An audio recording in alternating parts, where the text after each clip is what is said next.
नमस्कार साथियों, स्वागत है आपका दृश्य आईएएस की इस नई वीडियो में। जैसा कि आप लोग जानते हैं, यूपीएससी की प्रारंभिक परीक्षा की तैयारी का आप सही तरीके से मूल्यांकन कर सकें, इसको ध्यान में रखते हुए हमने आपके लिए एक प्रैक्टिस सीरीज की शुरुआत की है, जिसका नाम है target UPSC 2024 prelims 2024 current affairs MCQs practice series.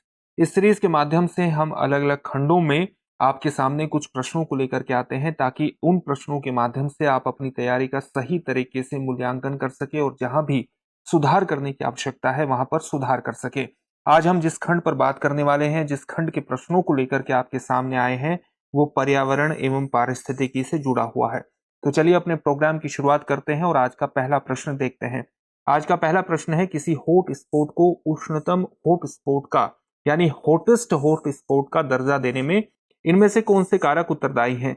आपका पहला जो कारक दिया गया है वो है स्थानिक कशेरुकीय प्रणाली। कशेरुकीय प्रणाली कैसे होते हैं? वर्टिब्रेट इनको कहा जाता है, यानी जिनमें रीढ़ की हड्डी होती है। तो पहला कारक क्या है? स्थानिक कशेरुकीय प्राणी। दूसरा है स्थानिक पादप क्षेत्र अनुपात। तीसरा है उस हॉट स्पॉट की कुल उत्पादकता। आपके ऑप्शंस हैं ऑप्शन ए केवल 1 और 2, ऑप्शन बी केवल 2 और 3, ऑप्शन सी 1 और 3, ऑप्शन डी 1, 2 और 3। चलिए इसकी व्याख्या के आधार पर इसके उत्तर को जानने का प्रयास करते हैं। स्थानिकता के संदर्भ में कुछ हॉट स्पॉट में अन्य की तुलना में अधिक संपन्नता होती है और इस संदर्भ में 5 प्रमुख कारक माने जाते हैं। कारक कौन कौन से हैं? सबसे पहला है स्थानिक पादप। स्थानिक पादप कैसे होते हैं? ऐसे पादप जिनको हम सामान्य तौर से एंडेमिक कहते हैं। एंडेमिक पादप किस प्रकार के होते हैं? जो उसी स्थान पर पाए जाते हैं, अन्य स्थानों पर कहीं भी नहीं पाए जाते। ऐसे पादपों को स्थानिक पादप कहते हैं, स्टैनिक यानी एंडेमिक पादप कहते हैं।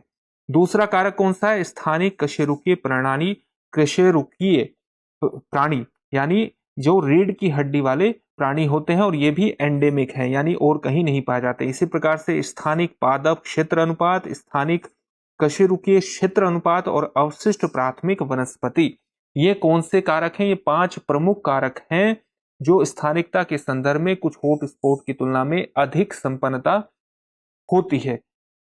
स्थानिकता के संदर्भ में कुछ हॉट स्पॉट में अन्य की तुलना में अधिक संपन्नता होती है। तो किस कारणों से होती है? इन 5 कारकों की वजह से ही होती है।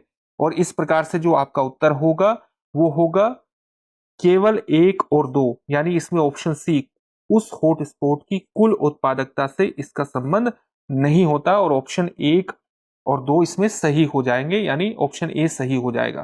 तो आपका अगला प्रश्न है, ब्लैक सॉफ्ट शेल कछुए निल्सोनिया नाइग्रिकेन के संदर्भ में निम्नलिखित कथनों में से कौन सा या सही है या है? आपका पहला कथन है, ब्लैक सॉफ्ट शेल कछुए को IUCN यानी international union for the conservation of nature द्वारा वन में विलुप्त घोषित किया गया है। दूसरा है, सॉफ्ट शेल कछुओं के परीक्षण और पहचान के लिए एनवायरमेंटल DNA यानी eDNA तकनीक का उपयोग किया जाता है। नीचे दिए गए कोड का प्रयोग कर सही उत्तर चुनिए। ऑप्शन ए केवल 1, ऑप्शन बी केवल 2, ऑप्शन सी 1 और 2 दोनों, ऑप्शन डी न तो 1 और न ही 2। चलिए इसकी व्याख्या के आधार पर इसके उत्तर को जानेंगे।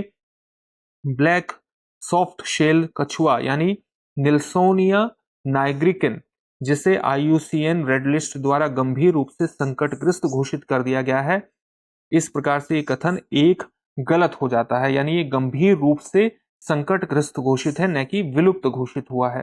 चलिए अगला इसके बारे में कुछ और तथ्यों को जानने का प्रयास करते हैं। ब्लैक सॉफ्ट शेल कछुआ वस्तुतः जिसका नाम निल्सोनिया नाइग्रिकेन है, ये IUCN का जो इसको रेड लिस्ट में दर्जा दिया गया है वो गंभीर रूप से संकटग्रस्त का दिया गया है, यानी क्रिटिकली एंडेंजर्ड का दिया गया है। इसी प्रकार से एक और प्रजाति जिसका नाम निल्सोनिया गंगेटिका है, जिसको इंडियन सॉफ्ट शेल कछुए के नाम से जाना जाता है, उसका IUCN दर्जा संकटग्रस्त यानी एंडेंजर्ड का है। और चित्रा इंडिका, जिसको इंडियन नैरो हेडेड कछुए के नाम से जाना जाता है, उसका international union for the conservation of nature का जो दर्जा है वो संकटग्रस्त का है, यानी एंडेंजर्ड का है। तो इस प्रकार से वन तथा मंदिर के तालाबों में स्वच्छ जल के कछुओं का पता लगाने के लिए वैज्ञानिकों द्वारा एनवायरमेंटल DNA परीक्षण की तकनीक का प्रयोग किया जाता है। इस प्रकार से कथन 2 सही हो जाता है, तो इसमें ऑप्शन बी सही हो जाएगा।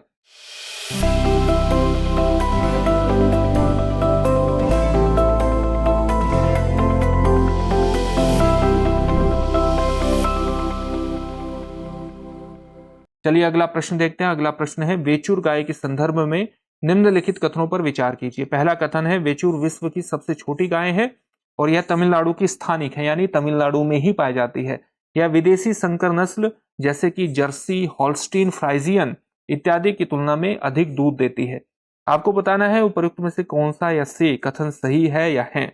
आपके ऑप्शन है ऑप्शन ए केवल एक, ऑप्शन बी केवल दो, ऑप्शन सी केवल एक और दो दोनों, ऑप्शन डी न तो एक और न ही दो। चलिए इसकी व्याख्या देखते हैं। वेचूर विश्व की सबसे छोटी गाय है और केरल के कोट्टयम जिले की वेचूर की स्थानिक है, यानी ये तमिलनाडु की स्थानिक नहीं है, केरल की स्थानिक है और केरल के कोट्टयम, एर्नाकुलम, अलाप्पुझा क्षेत्र में पाई जाती है। इस प्रकार से कथन एक सही नहीं है। वेचूर गाय विदेशी नस्ल की अपेक्षा कम दूध देती है। दैनिक आधार पर लगभग 2 से 3 लीटर जो दूध देती है, जो विदेशी नस्लों से लगभग आधा है, लेकिन इन्हें देखभाल की आवश्यकता कम होती है, बहुत कम होती है और इस प्रकार से कथन दो सही नहीं है। तो उत्तर कौन सा हो जाएगा, न तो एक और न तो दो। इस प्रकार से डी ऑप्शन इसमें सही हो जाएगा। अगला प्रश्न है पेंगोलिन के संदर्भ में, पेंगोलिन के संबंध में निम्नलिखित कथनों पर विचार कीजिए। पहला कथन है औषधीय किरोटिनी शल्क और मांस के लिए इसका शिकार किया जाता है और दूसरा है यह एक रात्रिचर कीट भक्षी स्तनपायी है। उपयुक्त में से कौन सा या से कथन सही है या है। ऑप्शन है आपके ऑप्शन ए केवल एक, ऑप्शन बी केवल दो, ऑप्शन सी एक और दो दोनों, ऑप्शन डी न तो एक और न ही दो।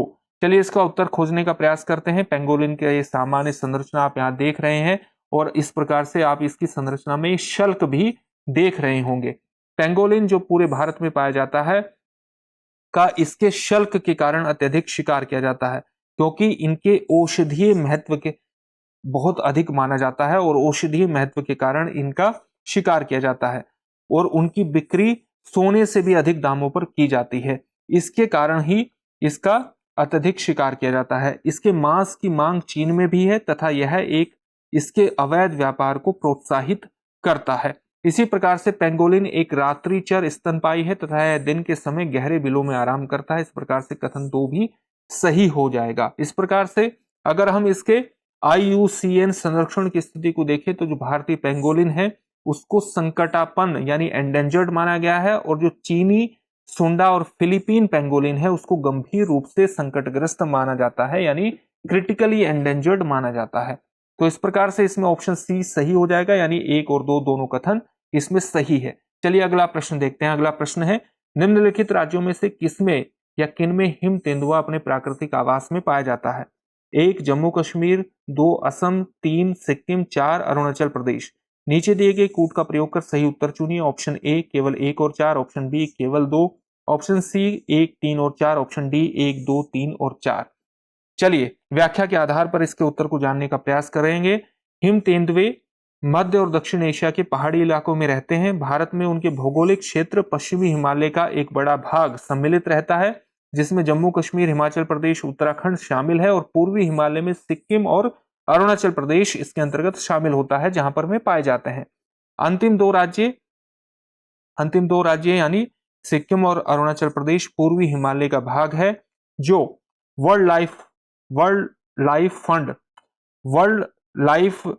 वर्ल्ड से संबंधित जो वैश्विक वन्य जीवों का एक संगठन है, जिसको हम वर्ल्ड लाइफ फंड के नाम से जानते हैं, कि वरीयता प्राप्त वैश्विक क्षेत्रों में और लिविंग हिमालयास नेटवर्क पहल में भी ये आता है। तो इस प्रकार से अगर हिम तेंदुओं की बात करें तो इस सीधी ढाल वाले ऊंचे नीचे प्रदेश पसंद करते हैं, जिसमें पथरीली चट्टानें और दर्रे होते हैं। इस तरह का आवास अच्छी आड़ और स्पष्ट दृश्य प्रदान करता है, जिससे वे अपने शिकार पर छिपकर नजर रख सकते हैं। यह हिमालय के 3000 से 5000 मीटर या अधिक, उससे भी अधिक की ऊंचाई पर पाया जाता है। तो इस प्रकार से ऑप्शन इसमें सी सही हो जाएगा। तो जम्मू कश्मीर में, सिक्किम में और अरुणाचल प्रदेश में पाया जाता है, असम में नहीं पाया जाता। चलिए अगला प्रश्न देखते हैं। अगला प्रश्न है जैव विविधता तप्त स्थलों यानी हॉट स्पॉट्स के विषय में निम्नलिखित में से कौन से कथन सही है या है।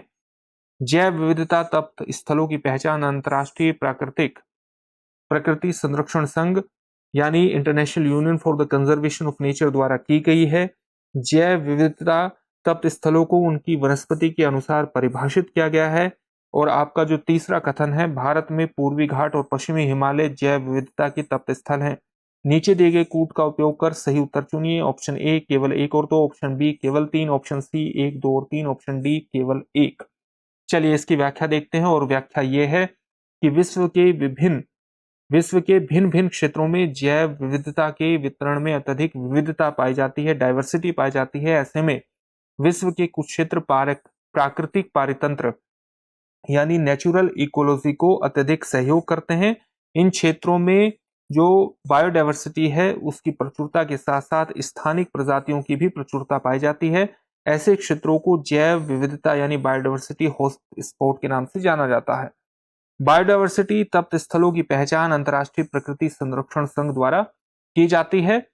इसकी स्थापना 1948 में हुई थी। जैव विविधता तप्त स्थलों यानी हॉट स्पॉट्स को उनकी वनस्पतियों के अनुसार परिभाषित किया गया है। जिनके मानदंड क्या है? मानदंड इस प्रकार से हैं कि उस क्षेत्र में 1500 से अधिक स्थानिक यानी एंडेमिक संवहनीय पौधों की प्रजातियां होनी चाहिए। संवहनीय पौधों की प्रजातियां होनी चाहिए, 1500 से अधिक स्थानिक संवहनीय पौधों की प्रजातियां होनी चाहिए, और उस क्षेत्र की 70% या इससे अधिक प्राथमिक वनस्पतियां नष्ट हो चुकी हों। तो ये दो शर्तें पूरी होनी चाहिए, तभी किसी क्षेत्र को घोषित किया जाता है हॉटस्पॉट के रूप में।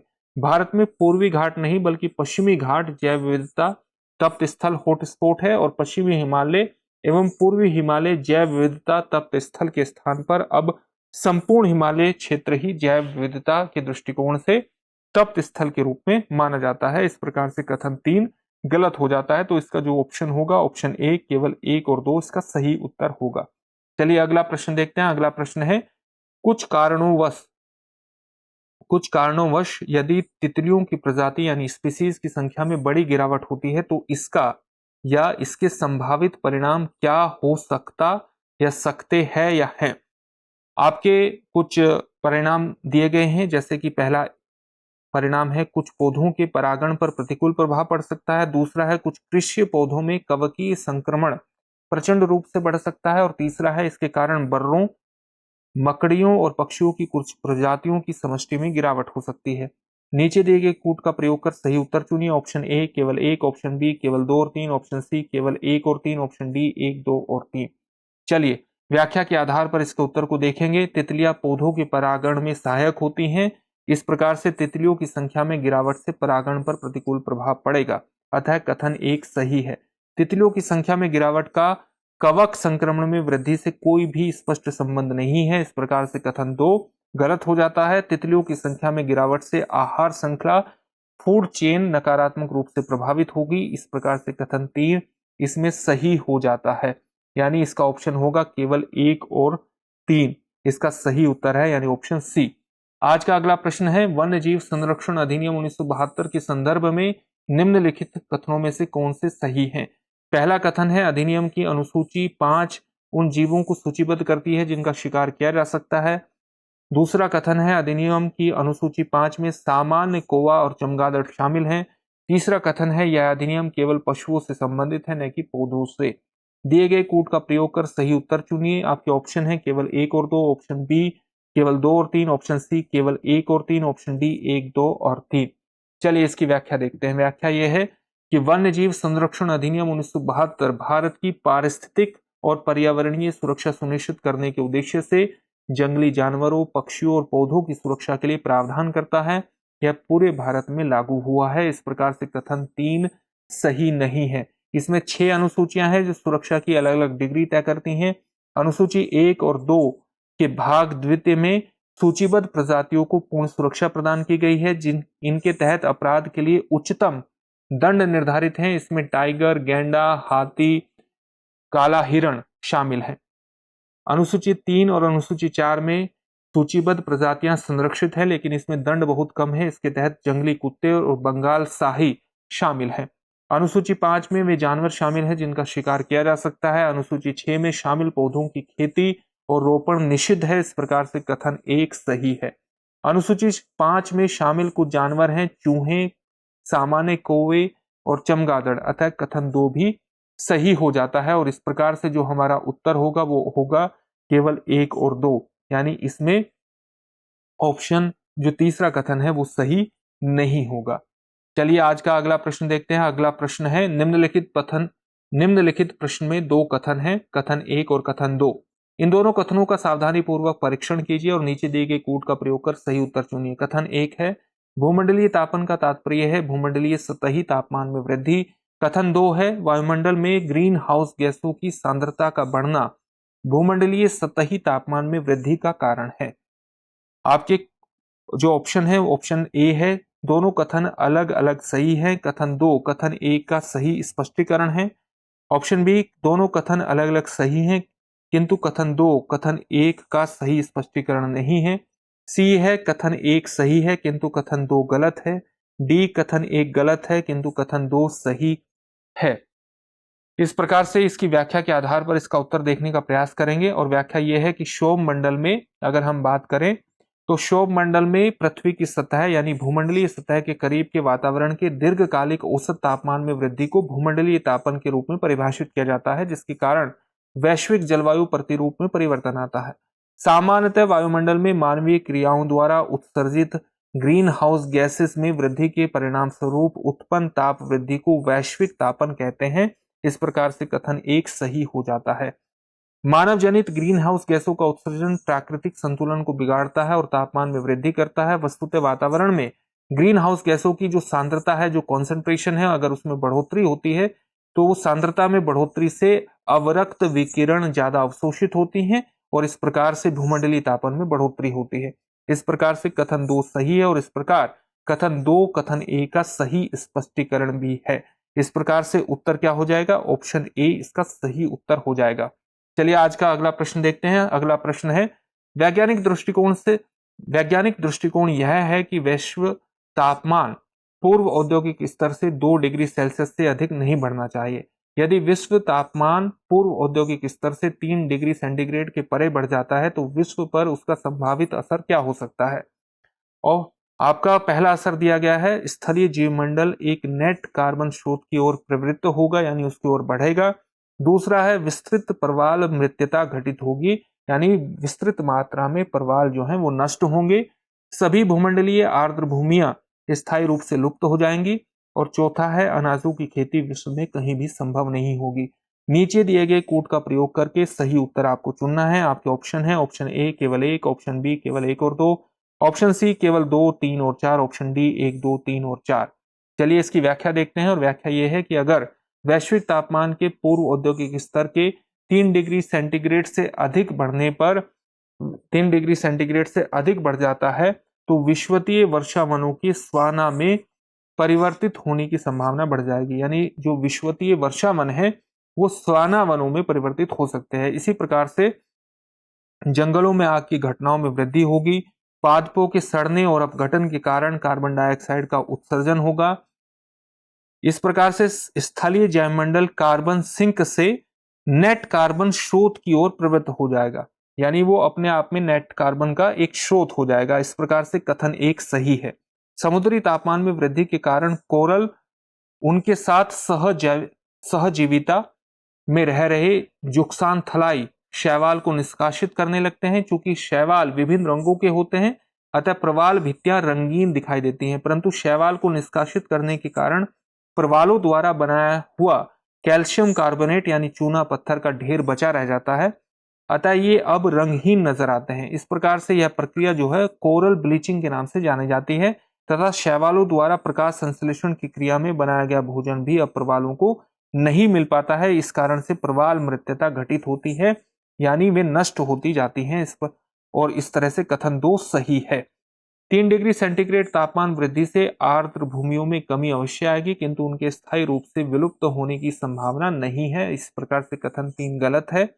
तापमान वृद्धि से तटवर्ती क्षेत्र डूब जाएंगे लेकिन शीत कटिबंधों एवं उच्च पर्वतीय क्षेत्रों में बर्फ पिघलने से नई कृषि योग्य भूमि उत्पन्न होगी जहां अनाज उगाया जा सकेगा, जैसे साइबेरियाई क्षेत्रों में।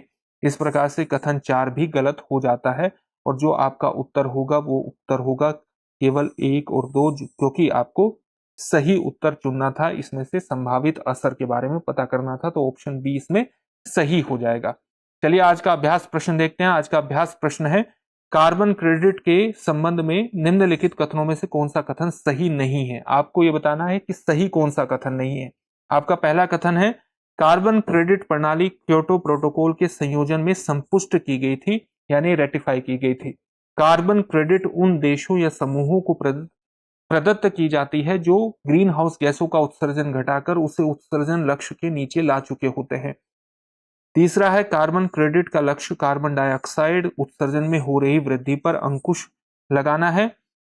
चौथा है कार्बन क्रेडिट का क्रय विक्रय संयुक्त राष्ट्र पर्यावरण कार्यक्रम के द्वारा समय समय पर नियत मूल्यों के आधार पर किया जाता है। इस प्रश्न का उत्तर आप हमें कमेंट बॉक्स में कमेंट करके जरूर दीजिए और साथ ही हमें ये भी बताइए कि आपको हमारा कार्यक्रम कैसा लगा और आप इस कार्यक्रम से किस प्रकार से लाभ उठा रहे हैं। हमें पूरी उम्मीद है कि इस प्रैक्टिस सीरीज से आपको अपनी तैयारी का मूल्यांकन करने में मदद जरूर मिल रही होगी। फिर से एक नए सेशन में आपसे मुलाकात होगी। धन्यवाद। डियर व्यूअर्स, अपने एग्जाम की तैयारी को और बेहतर करने के लिए हमारे चैनल को लाइक, शेयर और सब्सक्राइब करना न भूलें।